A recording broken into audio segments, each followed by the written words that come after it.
So let's start this bulletin with events that unfolded in Migori town earlier today, where several people were injured when chaos broke out at an ODM rally in Migori town. This was after various political camps clashed, forcing police to shoot in the air to disperse the crowds attending the rally. One of Mombasa Governor Ali Hassan Joho's bodyguard was shot and injured in the ensuing violence. And as our reporter Rashid Ronald tells us, Joho is now claiming there was a plot to assassinate him. Mimi nimekuja hapa leo kufunga mkono Mheshimiwa Junet kama mjumbe na Mheshimiwa Kijela yako kama gavana wa Migori.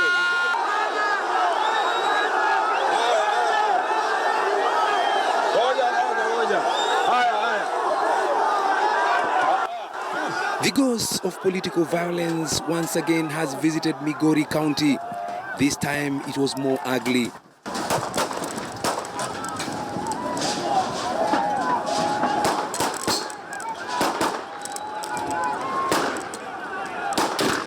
Hell broke loose when Migori Governor Okoth Obado arrived at the venue and went straight to the podium after Kisumu Senator Anyang' Nyong'o accused him of letting down the people of Migori and asked residents to vote for Ochilo Ayako this time round.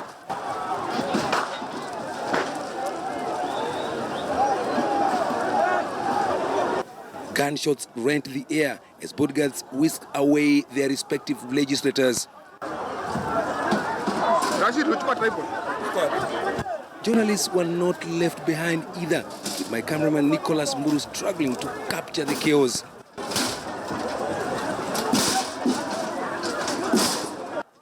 Governor Joho's bodyguard was shot in the leg as he whisked away his boss to safety. Joho and team arrived in Migori early today to open ODM offices in this expansive county, but they were met by a group of youths who would later set up place the ODM office in Migori town.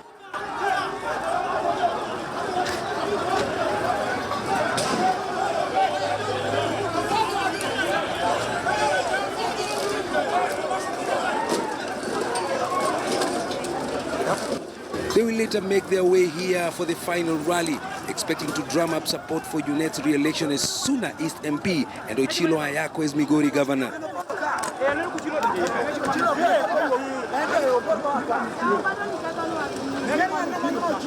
The two teams are accusing each other of being behind the chaos. I'm not responsible. I'm not responsible.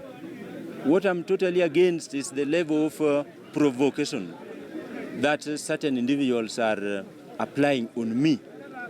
At least we should be courteous enough, yeah? But you cannot keep on provoking one another so that you get your excuses. Like they're pushing me to the corner so that I can be at their level of equilibrium, so that I can also be classified as being a very, very violent person. That is what they are driving towards. What happened today was an assassination scheme on Governor Joho. You have seen where the bullet has gone through in his car. That is exactly where he was seated. And I was sitting on the other side of the car. So we want to know who planned this assassination. And I think the script was that when Joho comes to Nyanza, chaos is created. And then there is, then if he dies, you say, oh, that was a stray bullet. Migori County is known for political violence, and with the ODM primaries around the corner, many have to be concerned. Rashid Ronald, KTN News, in the county of Migori. Well, it was a promise made 1 year ago, one that was supposed to have been fulfilled by now. The construction of houses for low-income earners investing in a Saco Society, Ekeza, and a sister company, Gakuyo Real Estate. Tonight, KTN and Crime in Investigations Desk can authoritatively report that no houses have been built and members could be staring at a scam.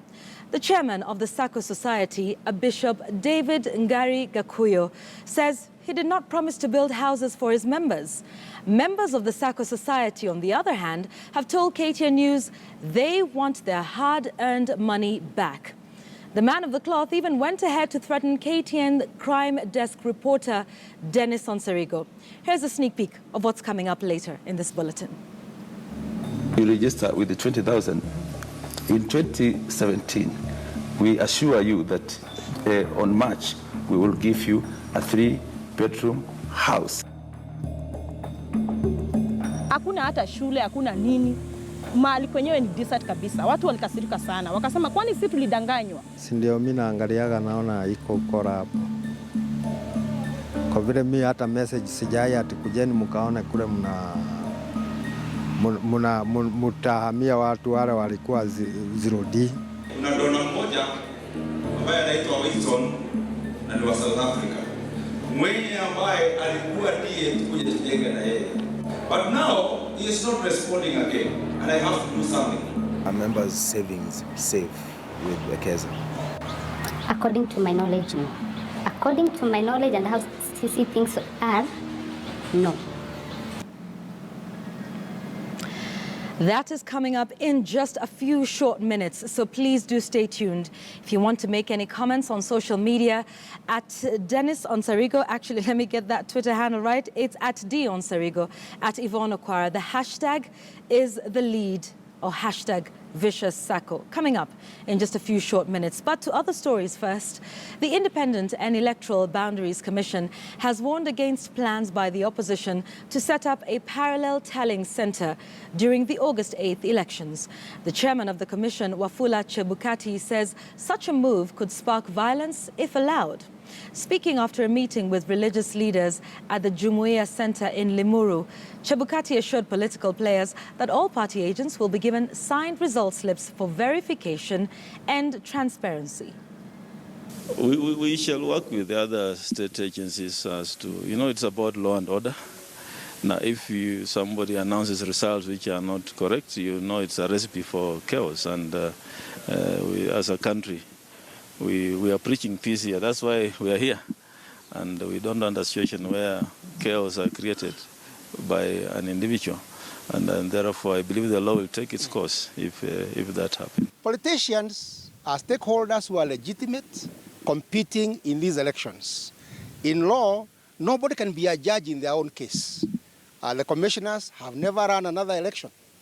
I think until the election is actually run, so that Kenyans can see how it is conducted, the results are announced, nobody has a basis to prejudge the commission and say that it can or it cannot run the election independently, freely, and credibly. Meanwhile, it was early celebrations for 85 aspirants from ODM Party after they got direct nomination certificates after they were declared unopposed. They include 8 serving governors, 77 aspirants for the position of MPs, and 16 senators.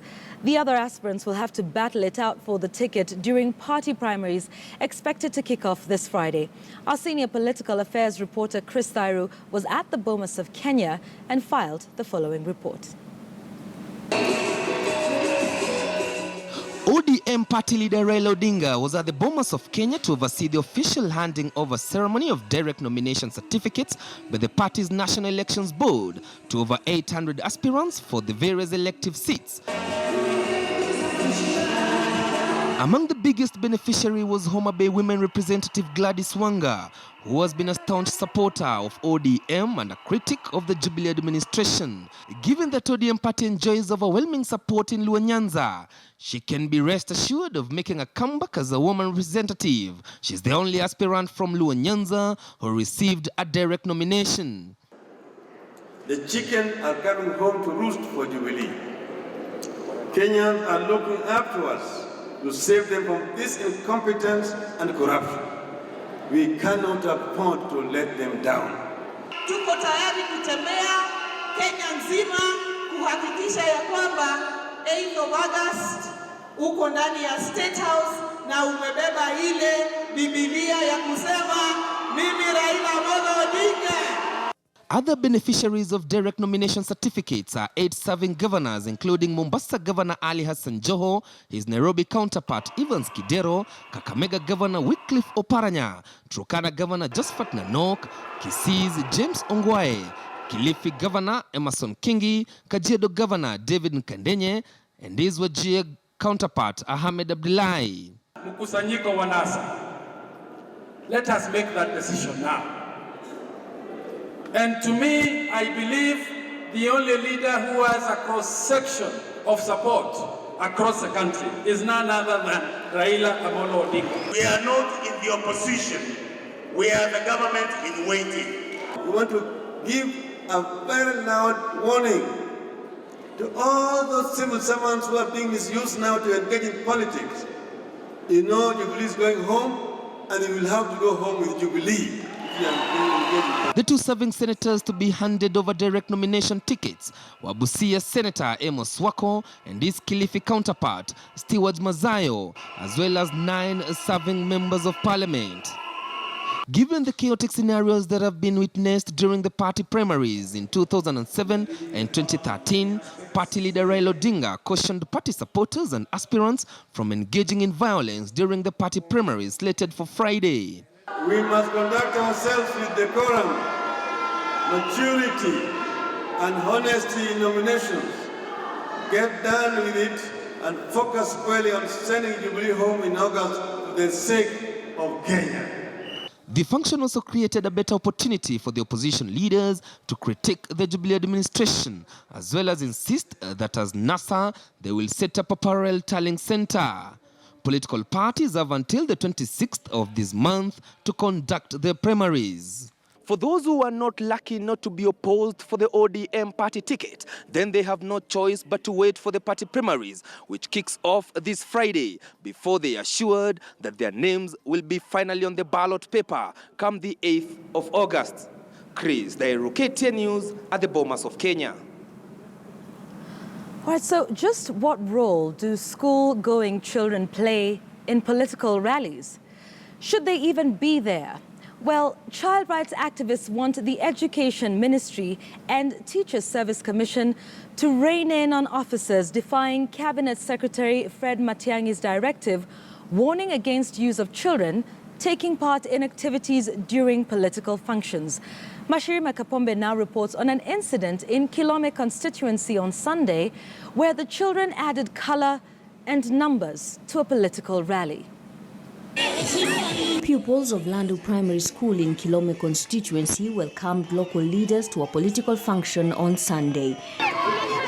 Singing and holding onto Jubilee Party flyers, some too young to even know why they were here. The message from Area Member of Parliament Regina Ndambuki, Kitui South MP Rachel Nyamai, her Masinga counterpart Itwi Kumbai, and former Kibezi Member of Parliament Kalembe Ndile a bit too proverbial for their comprehension. Hatuwezi kukamua ng'ombe ya kiume. Kuna ng'ombe inaitwa Jubilee. Na nikajua wewe Raila unajua. Kwa sababu ile ng'ombe iko na maziwa ya kukamwa. Watoto wa Kenya wanakunywa. A message that child rights activists feel the children do not need to hear. Ni jambo la kuhudhi na ujinga ya hali ya juu kwa mtu mzima kutumia watoto ambao hawana kura, hawajaandikisha kura. Hakuna value yoyote ambao wanaongeza katika hiyo campaign. Early last month, Education Cabinet Secretary Dr. Fred Matiang'i issued a directive warning school heads and county education directors against allowing children to be used during political functions. TSC zaidi kuweka mkazo na kuhakikisha kwamba ile direction ambayo Bwana Matiang'i alikuwa ameitoa ifuatiliwe vilivyo. The function was held in Landu Primary School on Sunday, but they were in their school uniform despite the school being a day school. Katika hii mambo ya kisiasa, parents na guardians hawako hapo. Kama ni boarding school, wametolewa katika shule. Ndiyo. Wanafaa wao wanasoma. Na kama wako nyumbani, nani aliwaruhusu kuvaa uniform kuingia katika sherehe kama hicho?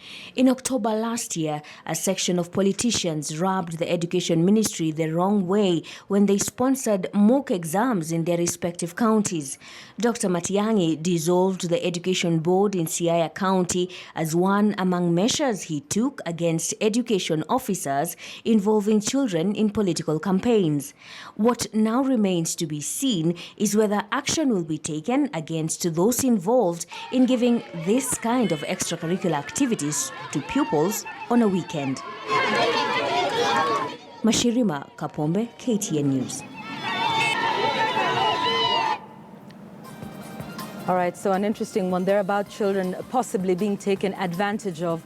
Another group of people that were taken advantage of were unsuspecting investors who put their blood, sweat and tears into this investment, hoping to earn a home and have a roof over their heads. That was not to be. We have the lead, Vicious Saco, with Dennis Onsarigo, coming up right after this break. Don't go anywhere.